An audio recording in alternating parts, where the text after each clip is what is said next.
안녕하십니까. 자, 이제 후반전을 달려가는 중입니다. 역시 세월처럼 빠른 것은 없는 것 같습니다. 여러분들 건강하시죠?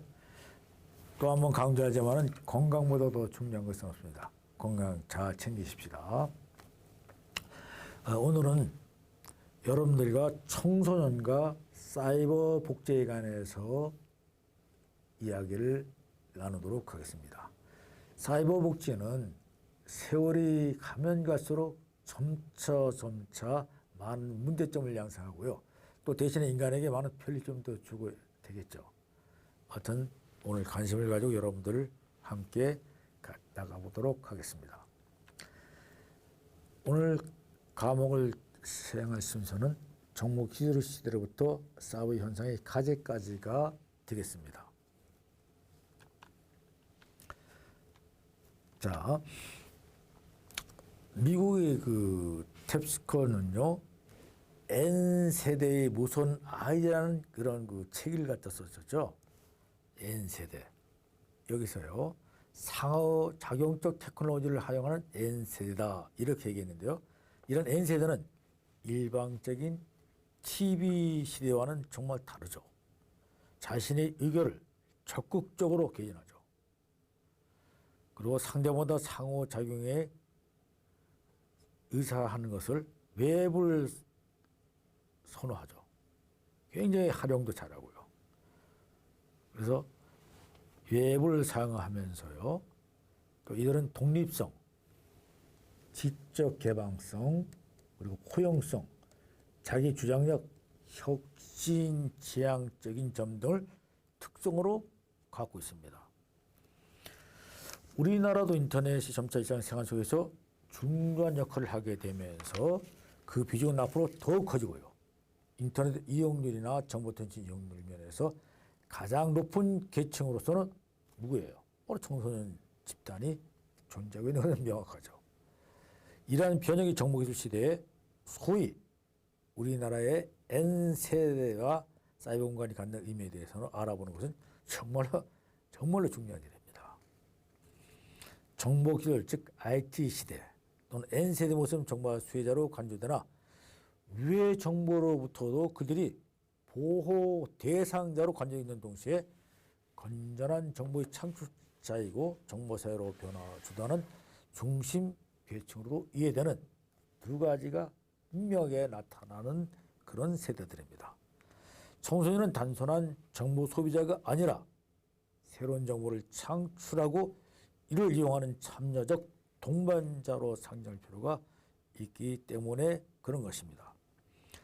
자, 정보 수혜자로서 보는 경우요. 특히 컴퓨터 사용과 관련한 청소년 문제가 새로운 청소년의 관련 현안으로 새롭게 논의되고 있는 것은 여러분 잘 알 것입니다. 전자오락,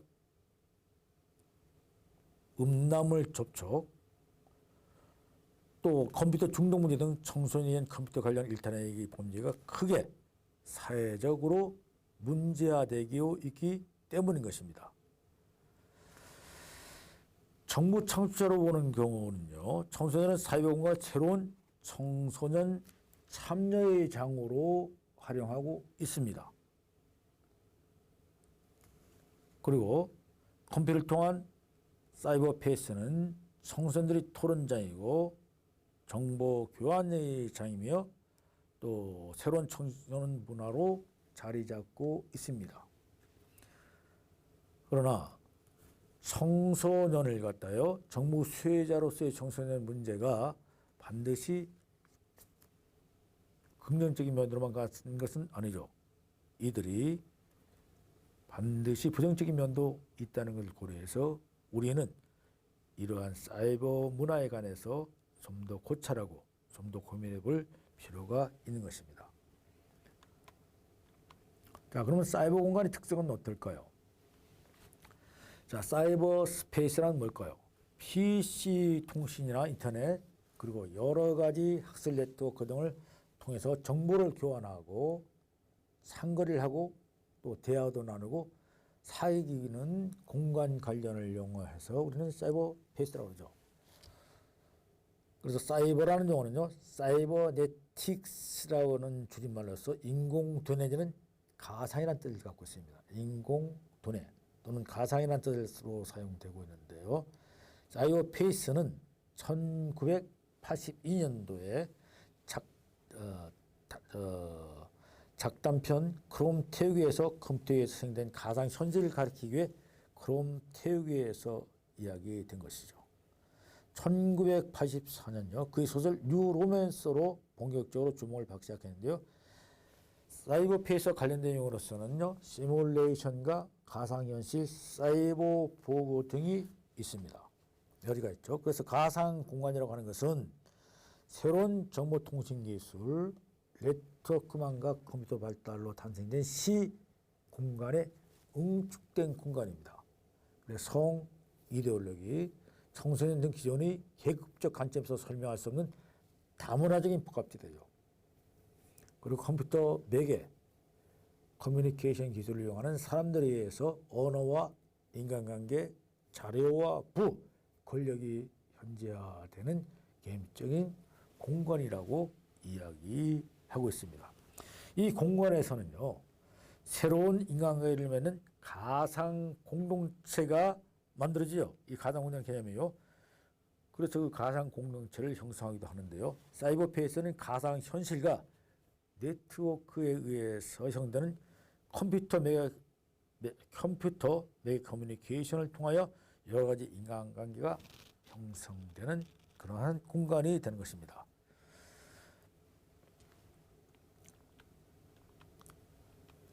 사이버페이스의 우선 특징을 좀 알아보면요. 사이버페이스의 가장 큰 특징은 익명성이 보장되는 것입니다. 우선 공동체 성원은 익명성을 유지함으로써 개인들이 장소 기속적이고 대면적 상황에서 자신 활동을 계약이나 제약하는 그 연령 같은 거, 성별, 지위, 이름, 사회적 정체성, 또 신체적 또는 심리적 모든 것들을 직접적으로 전혀 드러낼 필요가 없죠. 이래서 익명성을 보장하기 때문에 일탈 행동을 초래할 가능성이 많다는 것입니다. 이를 통해서 이러한 새로운 모습으로 탐색 연습할 수 있다는 것이 같습니다. 자, 여러분 여기 기게스의 반지라는 것이 나오는데 기게스의 반지라고 하는 것은요. 그리스의 신화에 나오는 어느 양치기가 어느 우연히 위에는 보석을 돌리면 이 보석을 갖다요. 낀 반지를 돌리면 사람이 보이지 않게 되는 겁니다. 사람이 보이지 않게 되면 어떻습니까? 여러 가지 얘기가 좋겠죠. 남의 비밀도 볼 수가 있고요. 남의 보지 못하는 곳에 들을 수도 있고 남이 들어가지 못하는 곳에도 들어갈 수 있고 많은 좋은 점들이 있을 겁니다. 그래서 이 양치가 매같이 우연히 보석을 돌리게 되면은 사람이 안 보이니까 이 요술 반지를 갖다가 우연히 얻게 됐어요. 그래서 이 보석을 돌려서 신통력을 갖다 발휘함으로 해서 결국 이 사람은 왕이 되기까지 했어요. 왕자를 차지한 거예요. 그런데 이렇게 반지를 계속해서 정의롭고 도덕적인 행동만 할 수 있을까요? 그렇지는 못하겠죠. 그래서 인간이 이제 얼마나 나약할 수 있는지를 보여주는 이야기인데요. 사이버페이스 일탈 행동도 범위도 아무도 알 수 없는 투명인과 같은 그런 특징을 그 자체가 있다는 겁니다. 가위바위보 반지처럼 가위바위보 반지를 돌리면 투명인간이 되듯이 사이버페이스도 익명성으로 나가기 때문에 이러한 기계의 반지와 같은 역할을 한다는 겁니다. 이 목동은 왕자까지 올랐지만은 그 말로는 좋았을까요? 그래서 나쁜 일을 하게 되는 거예요. 나쁜 일까지도 할 수밖에 없게 되는 그런 인간의 나약함을 보였다는 것입니다. 그래서 사회적 단서의 결핍을 나타내게 된다는 것이고요. 둘째, 공동체 성원의 무책임성과 책임성 소재가 불명하다는 겁니다. 그래 공동체가 유대의 부재로 해서 일탈을 통제하는 사회적 힘이 약해지죠. 대면 관계와 대면하지 않은 관계라는 것은 그런 것입니다. 사이버 공간은 기존의 물리적 정서의 구속성에서 벗어나 새로운 사회적 관계를 갖는 하나의 공동체로서 의미를 가진 것입니다. 이제는 사이버를 통해서 같은 스포츠를 좋아하면 스포츠, 음악을 갖다 또는 나는 뭐 어떠한 그 난을 캐는 사람들끼리 동호회를 만들고 심의 같은 사람끼리 모임을 갖고 이렇게 여러 사람들이 이제 장소를 갖다가 초월해서 나이를 초월해서 이제 마음껏 시간을 초월해서 만나고 의논하고 할 수 있는 그런 시대가 됐던 것입니다. 현실 세계에서는 자신의 문제를 인정받지 못하고 소외되거나 불만 있는 청소년이나 성인의 경우 더욱 활발해오죠. 그렇죠. 내가 현실적에서 하지 못하는 것을 마음 놓고 사이버 공간에서는 자유자재로 돌아다니고 자유자재로 자신을 갖다가 나타낼 수 있다는 것입니다. 다째는 인터넷과 관련해서 기본 정신은 정보의 공유였다는 것입니다. 정보를 공유하는 것이죠. 자, 오늘날 누가 가장 힘이 센 사람입니까? 정보를 가지고 있는 사람입니다. 누가 돈을 가장 많이 갖게 될까요? 정보를 가진 사람이죠. 정보를 갖는다는 것은 힘을 갖는다는 뜻입니다. 여섯째, 쌍방향적 참여 공간이죠. 이제는 서로가 서로 대화를 주고받을 수 있게 되었고요. 자료는 여러 현상이 창의되죠. 그리고 새로운 공공경력을 갖게 될 것입니다. 그리고 생활의 이중화 현상 속에서 새로운 자아 형성의 기회를 주게 되고요. 사이버 에고를 가상 공간에서 만들어낼 수 있다는 것이죠.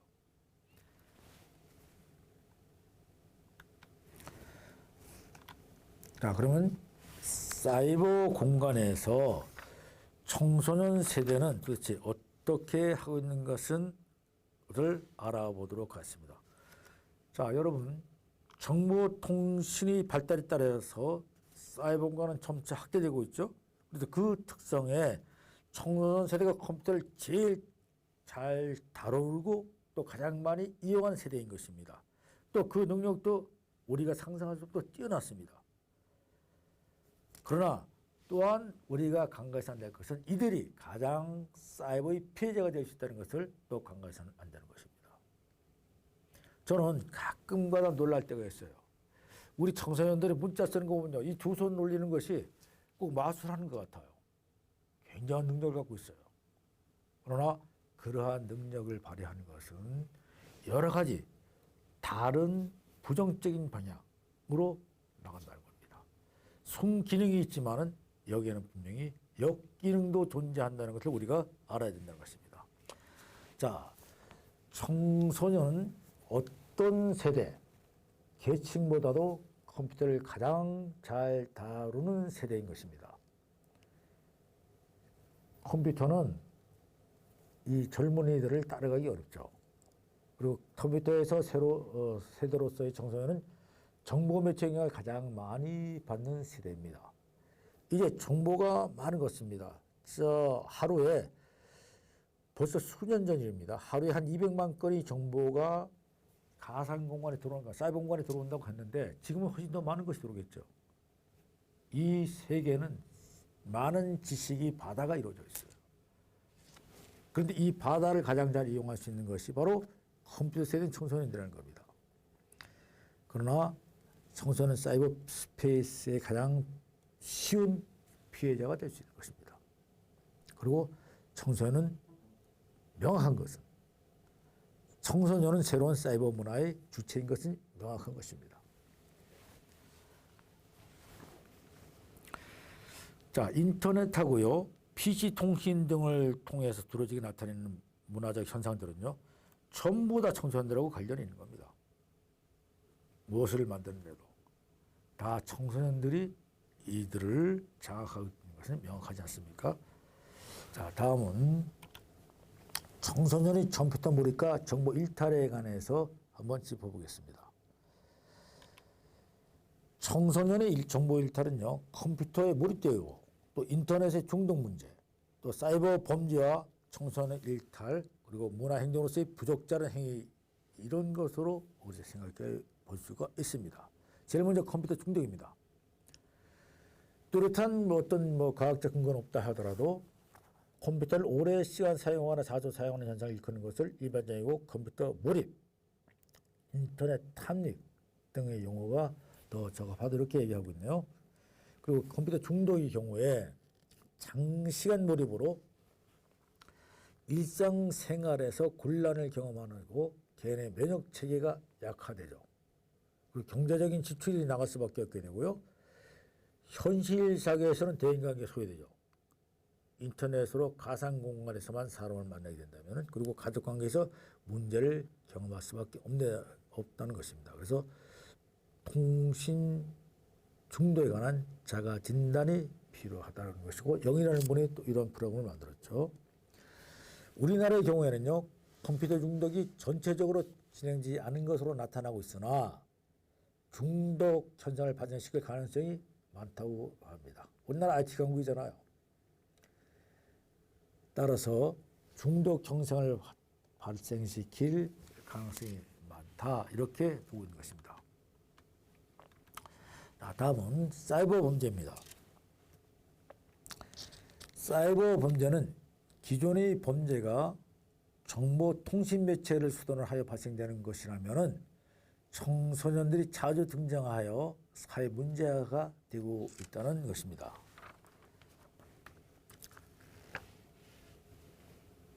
그래서 컴퓨터 해킹, 또 컴퓨터 바이러스를 유포하거나 아이디를 남의 것을 도용해서 남의 정보를 캐거나 남의 거짓 정보를 갖다 흘려보내거나 또 아이디를 갖다가 도용해서 뭐 여러 가지 나쁜 일들도 벌일 수가 있는 것이죠. 이러한 것들이 사회 문제가 되고 있다는 것입니다. 자, 사이버 범죄 청소년 일탈에 대해서 알아보겠습니다. 사이버 범죄는요, 기존의 범죄가 통신 매체 수단을 하였다면은 PC나 이런 것들을 위해서 하는 것이죠. 그래서 이제 사이버 범죄의 가담자로뿐만 아니라 청소년이 피해자가 되는 경우가 있는데요. 이런 사례가 또 많이 발발되고 있죠. 다음에 청소년이 피해될 수 있는 사이버 범죄 요인에 대해서 알아보겠습니다. 제일은 사이버 성폭력입니다. 현실 공간하고는 다르죠. PC 통신, 인터넷, 이메일 등 같은 것은요, 무자에게 상대가 원치 않아도 보낼 수가 있는 것이에요. 이러한 수단 또는 특정인을 성적으로 개입하는 행위가 있을 것이고요. 사이버 스토킹도 또 있을 수 있는 겁니다. 이에 해당되겠고요. PC 통신과 인터넷 대화방에서 상대방과 대화 중 성적 수치심을 유발하는 내용을 대화를 유도한다거나 또는 성희롱과 폭언을 행하는 사례가 있습니다. 또 여러분 보이지 않은 이상한 사진을 보낼 수도 있고요. 또 사이버 성폭력은요, 정보통신 매체 이용의 익명성으로 해서 그 증거가 확보도 어렵어요. 증거도 찾기 상당히 어렵습니다. 또 이를 갖다가 사이버 수사대에 있다거나 수사도 어렵죠. 직접적으로 피해자의 생명이나 신체적인 안전과 연관이 되지 않아요. 그래서 법적으로 처벌도 곤란한 그런 문제가 있는 것입니다. 그러나 정보가 빠른 시간 내에 광범위하게 확산된다는 것을 생각할 때 이 피해는요, 엄청나게 많다고 볼 수가 있는 것입니다. 다음에 사이버 스토킹 있죠. 사이버 스토킹. 이것도 사이버 스토킹도 성폭력의 대표적인 유형으로 보고 있는데요. 비통신망이나 대화방, 이메일 등 정보 통신망을 통해서 특정인에게 원하지 않는 것, 접근을 지속적으로 시도하죠. 그러나 계속해서 성적 괴로움을 행사하는 경우를 말하는 것입니다. 일반적으로 다양한 형태의 성폭력 행위가 동시에 행해지는 하고 연예인 등 유명인들은 물론 일반인에 대해 피해자가 지금 속출되고 있는 현상이 나타나고 있습니다. 스토킹과 병행해서 발전하는 경우가 많아서 더욱더 큰 문제화되고 있다고 합니다. 다음에는 인터넷 매춘 알선입니다. 주로 이제 PC 통신이나 게시판에 대화방을 중심으로 독립적으로 매춘 알선을 진행되고 있죠. 매춘 희망자를 인터넷 등을 통해서 모집하거나 폰섹스 그리고 사이트 개설 운영하면서 아동을 약치 유인하여 음란물을 제작하거나 아동 매매초를 알선하는 경우도 있는 것입니다. 다음은 인터넷 도박이 있습니다. 도박 사이트는 미성년자에게는 여과 없이 개방되어 사행심을 조장하고 있죠. 그래서 많은 문제가 발생되고 있는데요. 인터넷에서 이루어지므로 현실적으로는 규제가 굉장히 까다롭고 어렵죠. 그래서 심각한 겁니다. 사이버 범죄는 정보통신 매체가 가지고 있는 특성이 그대로 반영이 되고 있습니다. 원격기에서 범죄를 행할 수 있고요. 또 범죄가 용이하고 간편하죠. 피해가 발생할 경우 짧은 시간에 강범에게 퍼져서 피해 규모가 크고요. 신원 확인 수단이 미비해서 익명성을 악용할 수가 있죠. 그리고 불특정 다수인을 대상으로 범죄 행위가 가능하면서 사이버 공간에 비해 공간이 특성상 국가 간 국경이 없는 범죄가 활동이 가능하죠. 우리나라도 그런 거 많죠. 돈 같은 거 유치하는 거, 저 외국에서 사이트를 열어서 그렇게 하잖아요. 물리적 공간에서 행하는 범죄에 비해 사이버 공간에서 행하는 범죄에 대해서는 제식이 부족하죠. 그러한 특성이 있기 때문에 이러한 대책을 마련하기가 어렵다는 것입니다. 그리고 기존의 법제도가 사법권 범죄 예방, 진압 시스템만으로는 사이버 범죄에 대처할 수 없다는 문제점이 있습니다. 사이버 문제는 고도화되어 있고요. 나날이 발전되어 가고 있습니다. 여기를 대체하면 또 다른 방법으로 튀게 되는 것이죠. 다음은 문제 행동으로서 보육자라는 행위입니다. 제일 먼저 청소년은 사이버 일탈에서 앞서 언급한 해킹, 바이러스, 유포 등과 같은 현실 사회의 권위일체 처벌이 대상에는 범죄 행위가 있는가 하면은 그에 못지않게 인터넷이나 컴퓨터 통신으로 이용자들 간에 비난하거나 질책하거나 무시 등의 비공식적 제재를 당하는 일상적으로 행해지고 있는 문제 행위들도 있다는 것입니다. 그래서 이런 것에는요, 부역적인 행위 관련해서 청소년이 특히 문제는 것은 적대적 언어와 인신공격, 발언과 또는 허위사실 유포 이런 것들이 있겠죠. 그래서 유언비어와 타인 비방, 또 비속적인 언어 폭력, 음란물, 폭력물 이런 것들이 있다는 것입니다. 다음은 청소년과 사이버 참여에 대해서 알아보도록 하겠습니다. 청소년의 참여 영역은요, 사이버 스페이스를 활용한 온라인 오프라인에서 이루어지는 청소년 활동을 갖다 얘기하는데, 사이버 참여라는 것은 청소년 참여는 자신에게 영향을 미치는 의사결정까지 관여하거나 영향을 주는 과정이라고 말씀드렸죠. 그래서 청소년 참여의 5가지 영역은 사이버 참여가 있고요. 단체 자율 참여, 지역 중심 참여, 또래 중심 참여, 정책 과정 참여가 있다는 것을 아까 여러분들과 같이 공부를 했습니다. 그렇죠? 그래서 사이버 참여에 대해서도 여러분들이 알아봤고요. 특히 사이버 참여가 온라인, 오프라인에서 이루어지는 청소년 활동이다. 이렇게 해서 중요성이 큰 것이죠. 다음엔 인터넷 잡지와 웹진 제작에 대해서 알아보겠습니다. 청소년의 시각에서 사회현상을 보고 문제를 분석하고 잡지를 만들고 있는데요. 네거진, 채널10, 사이버뉴스, 껌, 마이밥, 스타1318, 알간, 징방 등 수여 개가 있는데요. 그래서 제가 들어본 것도 있고 잘 못 들어본 것도 있고 그렇습니다. 청소년들이 주인됨과 권리 확보에 대한 강한 어조로 선언이 이루어지고 있고요. 자신들이 사고와 판단에 따라서 주장하는 청소년들의 움직임이 실제 삶의 영역에서도 자연스럽게 표출되도록 통로를 만들어 주어야 합니다. 그리고 컴퓨터를 통한 사이버 페이스는 기존 체제를 대항하는 새로운 윤리와 행동 방식을 형성하여 새로운 청소년 문화의 모습으로 드러나는 유효한 장이 될 수 있으며 대양 문화로까지 성장할 수 있다는 것입니다. 무엇을 통해서? 이렇게 인터넷 잡지나 웹 제작을 통해서 가능하다는 것입니다. 인터넷을 통한 의견 피력과 의견 수렴 활동이 활발해질 수 있다는 것입니다. 통신망을 통한 토론회 광장에서 교육 건설에 대한 논쟁을 일으켰고요. 공연윤리위원회와 관련한 하이텔 토론 광장을 통한 서면 운동, 그리고 통신망의 학생 복지에 청소년 인권 등의 현실 비판 소리가 있었고요. 다음에 사이버 페이스를 활용한 청소년 참여는 국가, 지역사회의 정책 과정에 빠른 시간 내 자신의 의견을 제안하는 기회도 줄 수 있다는 것입니다. 다음은 동호회 모임과 홈페이지를 통한 참여 활동이 가능한데요. 온라인상의 동호회나 소모를 통한 청소년 참여 활동이 이렇게 개인 홈페이지라든가 연예정보 또 익명성 보장으로 통한 책임의식 부족하고 사용자를 제재했던 방법이 적음으로 사회적으로 문제가 된다는 거 아까 설명드렸습니다.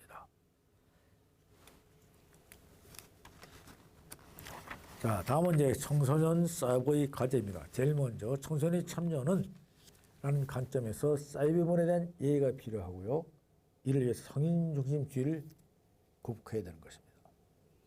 그리고 청소년은 인터넷 활용에 부모가 과절해서 청소년과 부모가 함께하는 인터넷 활용 프로그램을 개발하는 것이 좋다는 것입니다. 셋째는 자율구조를 통한 청소년의 사이버 일탈 방지가 필요하고요. 또 청소년을 위한 조기 네티켓 교육과 건전하고 재미있고 유익한 프로그램이 위의 사이트를 개발이 반드시 필요하다고 하겠습니다.